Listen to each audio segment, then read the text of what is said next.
Саламатсыздарбы, ардактуу көрөрмандар, бул объектив берүүсү, студияда мен Зарема Жейналиева. Бүгүн студиябыздын коногу социалдык технологиялар агенттиги коомдук бирикмесинин программдык координатору Бактыгүл Исанбекова айым менен зомбулукка кабылган майыптыгы бар айымдардын жана кыздардын укуктарын коргоо жана аларды колдоо системасы тууралуу сүйлөшөбүз. Саламатсызбы, студиябызга кош келдиңиз. Азыркы учурда ушул Кыргызстандын 7 дубаны боюнча ушундай майыптыгы бар айымдарды, зомбулукка кабылган майыптыгы бар айымдарды колдоо жаатында ушундай иш алып барып жаткан экенсиздер. Ошолор тагыраагы бул окуу тренингтер. Ошол жөнүндө айтып өтсөңүз, кимдер катышат, алар негизги максаты? Деги эле ушул зордук зомбулук темасы жөнүндө сүйлөшкөндө бизде ар дайым эле ушул өтө айырлуу топтордун арасында майыптыгы бар кыздар, аялдар көп болушат да. Ага карабастан алардын тоскоолдуктары да көбүрөөк, себеби статистика боюнча карап көрсөк, көбүнчө ушул зордук зомбулук аялдарга карата алардын жакын айлана чөйрөсүнөн зордук зомбулук көрсөтүлөт экен. Бирок ошол учурда дагы майыптыгы бар аялдардын, кыздардын өзгөчөлүгү алар физикалык жактан дагы ошол зордук зомбулук көрсөтүлгөн жерден качып чыгып кеткенге мүмкүнчүлүгү жок. Мисалы көптөгөн ар кандай майыптыгы бар формадагы айымдардын, анан алардын өздөрүнүн ошол майыптыгынын формасына карап дагы алардын ар кандай өзгөчөлүктөрү бар. Ошолорду сөзсүз түрдө биз зордук зомбулуктан коргогон учурда ар бир этапта эске алышыбыз керек. Мисалы ошол эле сүйлөө жактан же угуу жактан майыптыгы бар аялдарга сиздер билесиздер, бизде азыр бардык мындай бир тез жардам, милиция же башка жардам чакырганда бир гана телефон аркылуу чалып чакырганга мүмкүнчүлүк бар. Ал эми алардын эгерде жанында жаңсоо тилин сүйлөгөн котормочу болбосо, алар ошондой тез жардамды чакырган мүмкүнчүлүгү да жок болуп калып атпайбы. Ошого окшогон мындай көптөгөн ушундай бир көзгө көрүнбөгөн нюанстар бар. Ошондуктан ушул өзгөчөлүктөрдү эске алуу абдан маанилүү. Мындай тренингтер буга чейин былтыр биздин социалдык эмгек социалдык камсыздоо жана миграция министрлиги менен биргеликте 7 облустта өткөн эле. Анда дагы ошол 200гө жакын адистерди окутуудан өтүшкөн. Ал эми быйыл дагы ошол өзгөчөлүктөрдү эске алып жана ал тренингтерди дагы бирден эле тренинг өтүп калганына ошону карап, быйыл дагы актуалдуу тема болгондуктан кайра баштап жатабыз. Кечээ Бишкек шаарында жана Чүй облустунда мындай тренингтер өттү. Мындан кийин дагы 6 облустта өтөт. Жана алар эң алгачкысы ошол прокуратура органдарынын адистерине, ички иштер органдарынын кызматкерлерине, адвокаттарга жана социалдык кызматкерлерге деги эле ушул майыптыгы бар адамдарды зордук зомбулуктан коргоо жаатында иштеген адистерге багытталган тренингтер. Булар ошол октябрь-ноябрь ичинде дагы ошол 6 областта өткөрүлөт. Деги эле ушул зомбулукка кабылган учурда алардын кайрылуусунун жеткиликтүүлүгү канчалык мындай шарттар түзүлгөн да? Жеткиликтүү шарттар жөнүндө айтсак, бул жерде ошол эле деги эле ошол бизде зомбулук боюнча укук коргоодо дагы көптөгөн тоскоолдуктар болушу мүмкүн. Ошол эле стереотиптик же башка дагы деги эле ошол кыздар, аялдар өздөрүнүн укугун коргогондо мындай бир сырткы тоскоолдуктарга дагы дуушар болушу мүмкүн. Ал эми майыптыгы бар аялдардын жана кыздарда бул тоскоолдуктар бир нече көбүрөөк. Аларда бир гана ошол эле мындай бир сырттан көз караш, стереотиптик тоскоолдуктардан сырткары дагы инфраструктуралык тоскоолдуктар бар. Мисалы көптөгөн ошол мамлекеттик органдар өздөрү дагы жеткиликсиз болушу мүмкүн. Ал жака өз алдынча барып, же эгерде алардын ошол угуу жана сүйлөө жагында боюнча майыптыгы бар жабыркагандар болсо, аларга бардык эле жерлерде сурдопереводчиктер болуп, жаңсоо тилине дагы которуп бергенди камсыз кылбашы мүмкүн. Ошого окшогон сырткы тоскоолдуктар дагы абдан көп. Жана ал жерде биз статистиканы алсак, тилекке каршы статистикада дагы өзүнчө майыптыгы бар кыздар жана аялдар жөнүндө боюнча статистика жүргүзүлбөйт. Биз жалпы эле статистиканы билебиз, ошол гендердик үй бүлөлүк зомбулук боюнча, бирок ошол алардын арасында аларды дагы өзүнчө бөлүп, ушундай болгон учурларды дагы өзүнчө статистикага киргизүү боюнча жумуш алып барып жатабыз азыр. Анан ушул жакта бир гана ошол эле тергөө иштерин жүргүзгөндө, ошол эле укук коргоо жаатында гана эмес, ошол этика, этикет жаатына дагы биз көңүл буруп жатабыз бул окутууларда. Себеби ошол эле ал жакта прокурорлор, ички иштер органдарынын кызматкерлери, адвокаттар жана башкалардын бардыгы окутулуп жаткандан кийин сөзсүз түрдө алар ошол майыптыгы бар жабыркагандарга алардын майыптыгына карай өзгөчө бир мамиле кылып же ушундай бир керектүү нерселер менен, жабдуулар менен камсыз кылышы керек жөнүндө дагы айтып, ошундай бир өзгөчөлүктөргө көбүрөөк көңүл буруп жатабыз. Сиздер баягы канча убакыттан бери ушул майыптуулугу бар адамдар менен иш алып барып жатасыздар? Анан деги эле сиздерде өзүңүздөрдө бир кандайдыр бир статистика барбы? Ошол майыптыгы бар айымдар баягы зомбулуктун кандай түрлөрүнө дуушар болушат? Биз өзүбүз ушул акыркы бир 5 жылдан бери ушул темада көбүрөөк иш алып барып жатабыз. Жана акыркы ошол биздин Европа биримдиги долбоор бар болчу, инком деген, инклюзивдүү коом деген долбоордун алкагында ошол акыркы 2,5 жылда ушул изилдөөлөрдүн бардыгын аналитикалык материалдарды, окуу куралдарды иштеп чыкканбыз. Жана мен буга чейин айтып кеткендей, ошол тренингтерди биринчи жолу ошол долбоордун алкагында өткөргөн элек. Ал жакта 2 жаатта иш алып бардык. Эң биринчиси бул ошол зордук зомбулукту алдын алуу жана андан коргоо механизмдерин иштеп чыгуу болчу. Ал эми экинчиси бул ошол көптөгөн майыптыгы бар кыздардын жана айымдардын ошол зомбулукка кабылган себебинин бирөө дагы бул экономикалык жактан көз карандуу болуу өздөрүнүн жакындарын. Жана ошол жакта дагы биз ошол атайын иш алып барып аларды экономикалык көз карандысыздыкка чыгаруу боюнча бир нече чараларды кабыл алганбыз. Мисалы, аларды атайын даярдап жумушка орноштуруу боюнча 40тан ашуун майыптыгы бар кыздар жана айымдар жумушка орноштурулган бул долбоордун алкагында. Жана андан кийин дагы алардын ошол керектүү жабдуулар менен камсыз кылып, мисалы, бул жакта дагы көптөгөн ишкерлер өздөрүнүн ичинде болгон мындай бир стереотиптерине да карап майыптыгы бар адамдарды жумушка алгандан коркушат же мындай жоопкерчилик алгандан коркушат. Жана биз ошолор менен дагы чогуу иш-чараларды алып барып, мындай бир ярмарка вакансий дегенге окшогон иш-чараларды алып барганбыз. Жана азыр ушул Канадан жергиликтүү демилгелер фондунун долбоорунун алкагында ушул жумушту улантып, ушундай эң биринчиден тренингтерди өткөрүп жатабыз атайын ушул кесипкөй адистер үчүн, ушул жаатта иштеген адистер үчүн. Ал эми экинчиси ошол акыркы 3 ай бою республика боюнча бекер акысыз юридикалык жардам консультациялар көрсөтүлөт. Биздин ошол адвокат юрист тарабынан, ошондуктан балким бул көрүүчүлөргө дагы пайдалуу болот. Уруксат этсеңиз телефонун айта кетейин. Ушул телефон аркылуу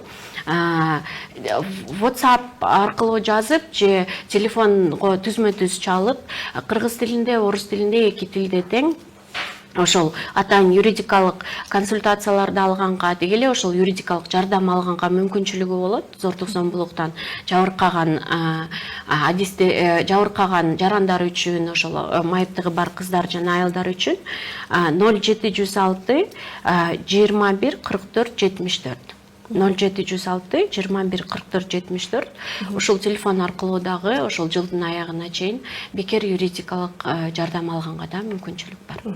Эң жакшы, баягы балким кимдир бирөө ошондой бир юридикалык бир кеп кеңешке муктаж болуп жаткандыр. Бул окутуу программанын мындай мазмуну өтө терең экен. Укуктук база, эл аралык стандарттар, соттук иштер, этика маселелери. Майыптыгы бар аялдар үчүн алгачкы коргоо чаралары кандай болушу керек?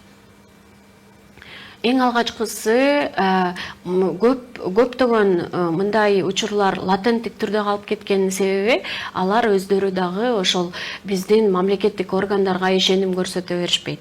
Жана алар өздөрү дагы ошол менин укугум корголот дегенге ишенбей көп учурларда кайрылбай койгон учурлар көп.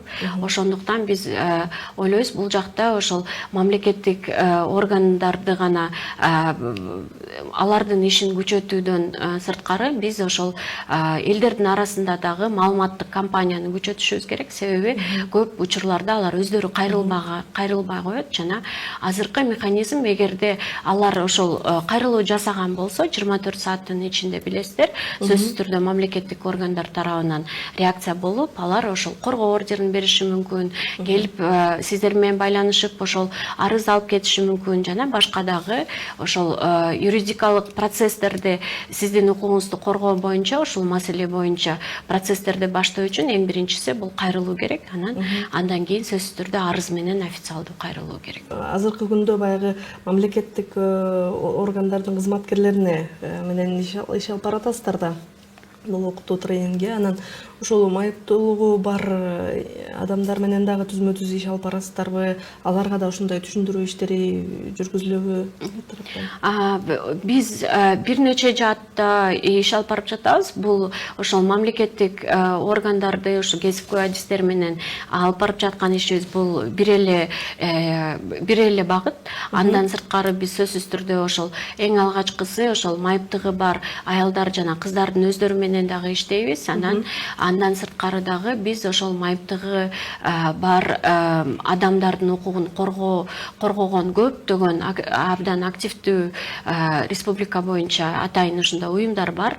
Ошолор менен дагы өз алдынча иш алып барып жатабыз жана алардын арасында ошол бир гана ошол маалымат берүүдөн сырткары биз ошол экономикалык жактан алардын көз карандысыздыгын күчөтүү боюнча, укугун жакшы билиш үчүн атайын ушундай бир мезгил менен онлайн мектептерди жана башка нерселерди да өткөрүп турабыз жана башка темаларда дагы иш-чараларды өткөргөндө сөзсүз түрдө азыр биздин өзүбүздүн дагы бир мындай саясатты жаңы тартип киргиздик. Бул ошол жан соо тили менен жана башка ушундай бир техникалык жактан дагы мисалы инфраструктура жетиштүү жерлерди өткөргөнгө аракет кылабыз. Ошол каалаган майыптыгы бар адамдар дагы ошол тең башка жарандар менен чогуу катышканга мүмкүнчүлүгү боло турган.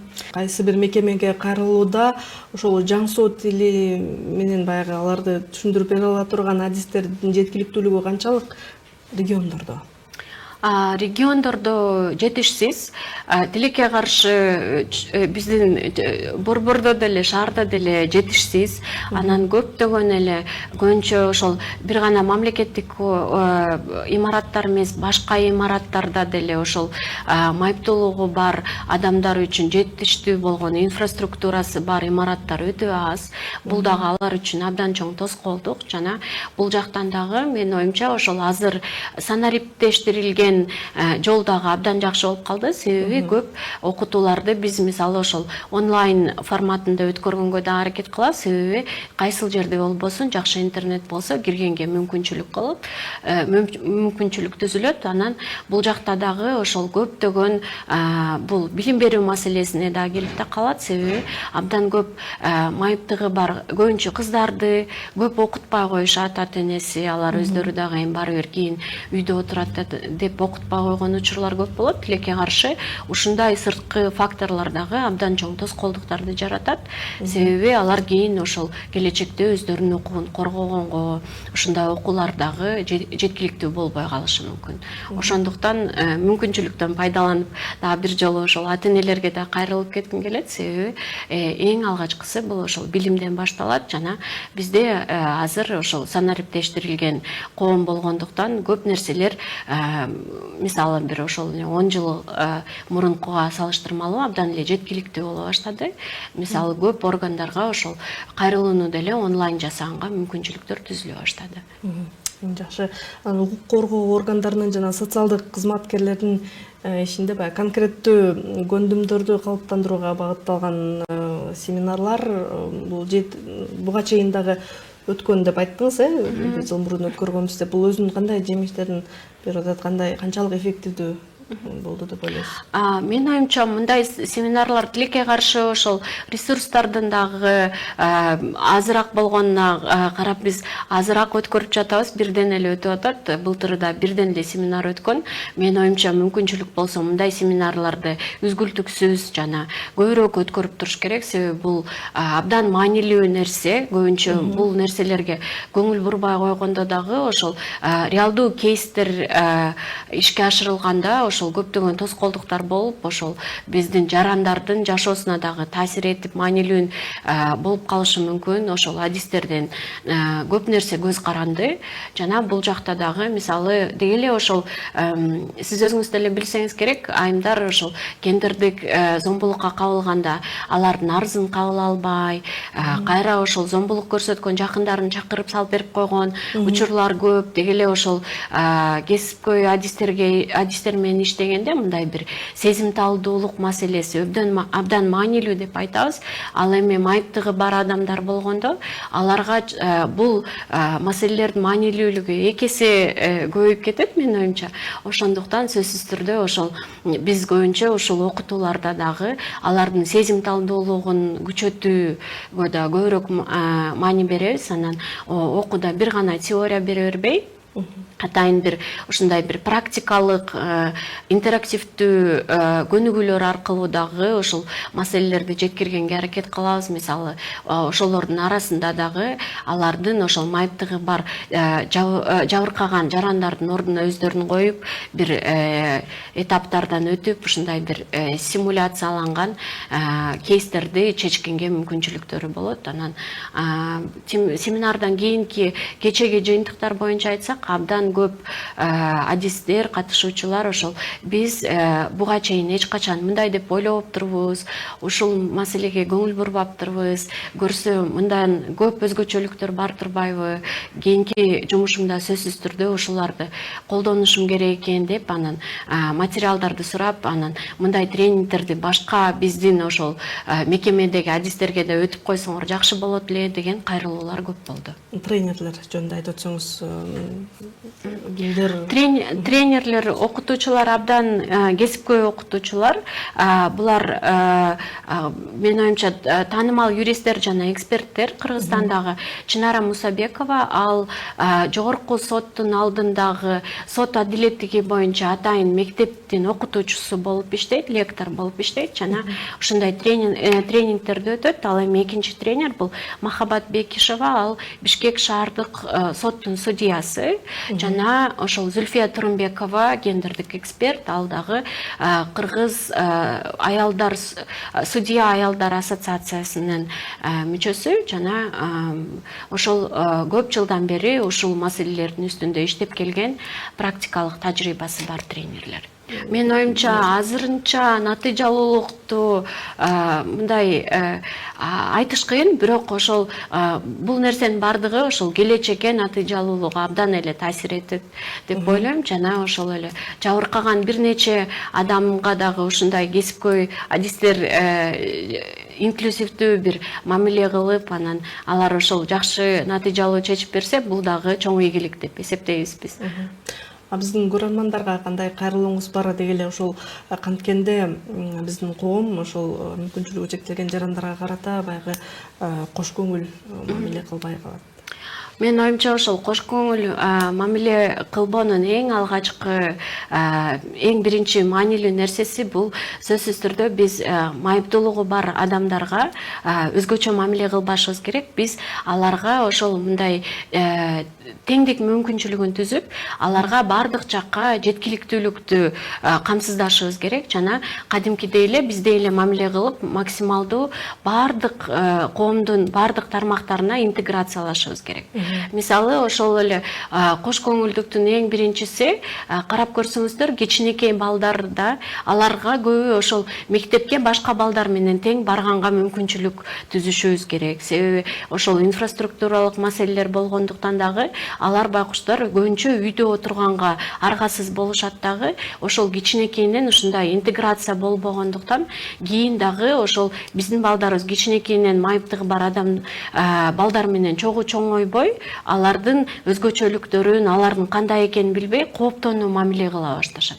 Ошондуктан менин оюмча эң биринчиси ошол кичинекейинен баштап ошол бала бакчаларда деги эле ошол башка мекемелердин бардыгында ошол майыптыгы бар адамдарга дагы бардыгы жеткиликтүү болушу керек. Ошол инфраструктуралык тоскоолдуктар кийин ошол коомдогу башка тоскоолдуктарга дагы алып келет. Ошондуктан менин оюмча максималдуу бардыгын интеграциялаганга аракет кылышыбыз керек.